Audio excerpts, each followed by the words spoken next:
Felipe was born in Brittany, France in 1928. Anne was the youngest of 11 children. At the age of 6, her mother died, and she was raised by her half-sister Millie. Even before Anne was born, her family was affected by war. Her mother's first two husbands died of complications from being gassed in World War I. When Anne was 11 years old, World War II began. The Axis powers of Germany, Italy, and Japan were at war with the Allied powers of England, the Soviet Union, and eventually the U.S.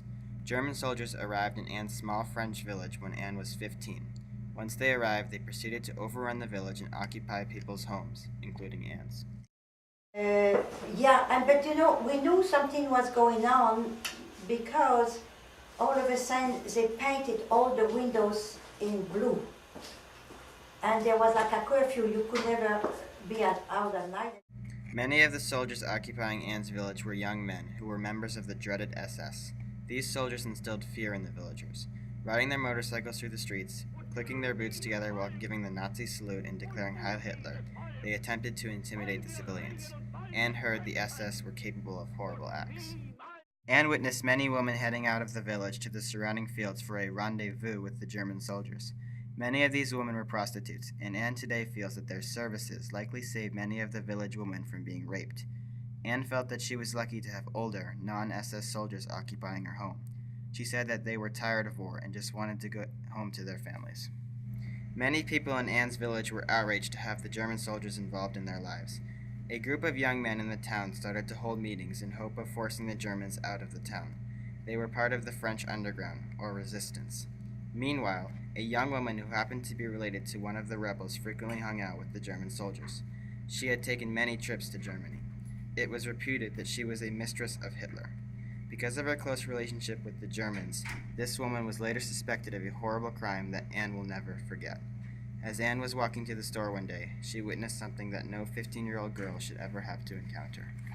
Around 10 o'clock, I was sent to get meat, to the butcher, because we killed the thing, but we still have to go to the butcher. I remember what it was. I was sent to a special charcuterie, they call it, where they make all the porks. And I was going to get pork chops. But I didn't go to the big street. I went to the, you have shortcuts, like a little street on the side. So I went there like I knew how to do, and I got to hit the street. And just in front of me, I saw somebody hanging there.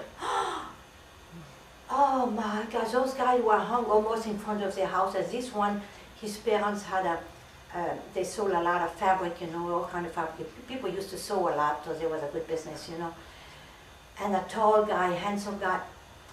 And I looked, and I came home running, screaming. I said, my God, but by then somebody had come to the house to tell that there was 9 of them that got caught, and they were hung almost in front of their house.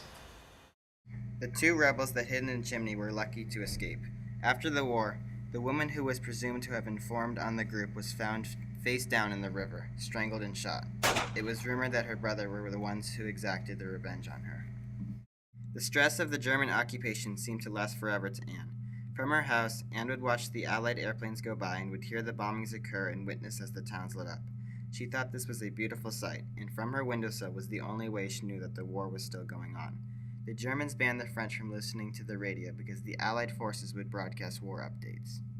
The Germans wanted Anne's town to be completely isolated and for the people to have no clue how the war was turning out. If the villagers were caught listening to the radio, the soldiers would have done awful things to punish them, such as hanging them or shooting them. Actually, Anne's best friend and her mother were turned in by a neighbor for supposedly listening to the forbidden broadcasts. They were sent to separate concentration camps. Luckily, they survived the war, but they came home looking like human skeletons.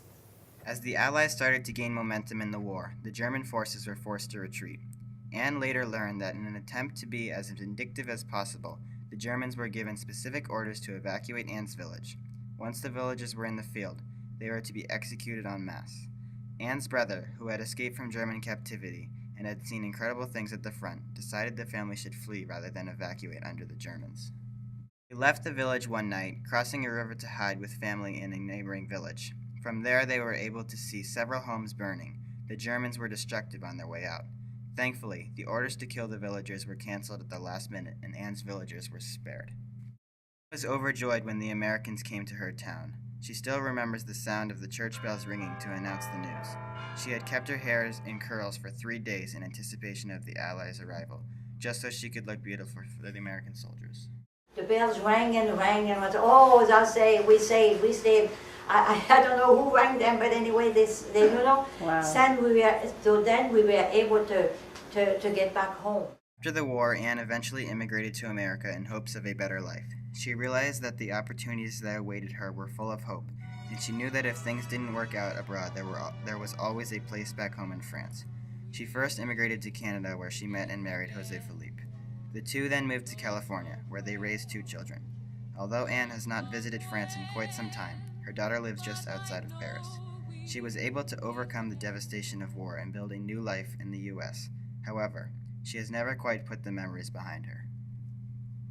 Even though the French decided to stay out of World War II, it is evident that war can have devastating effects on a wide range of people, even those who are not directly involved in the war. Perhaps this teaches us that war should be avoided as much as possible, for its effects can devastate an entire generation of combats and non-combats alike.